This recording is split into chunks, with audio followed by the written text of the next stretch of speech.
வணக்கம். நான் உங்கள் ஃப்ரெண்ட் சமையல் விஜய். இன்றைக்கி நம்ம வாழைக்கருவாடு எப்படி செய்கிறதுன்னு பார்க்கலாம். ரசத்துக்கு சாம்பாருக்கு நல்லாயிருக்கும். இதே போல் ட்ரை பண்ணி பாருங்கள்.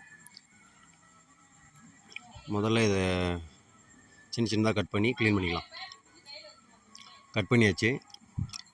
கட் பண்ண கருவாடை நல்லா உள்ளெல்லாம் க்ளீன் பண்ணிக்கணும்.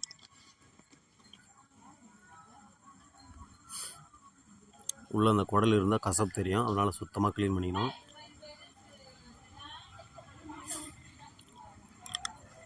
க்ளீன் பண்ணியாச்சு.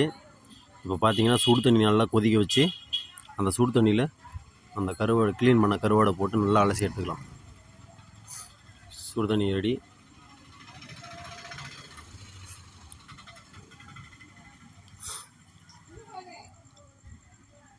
சுடு தண்ணி ஊற்றும் போதே உங்களுக்கு தெரியும் அந்த அழுக்கெலாம் அப்படி பிரிஞ்சு வரும்.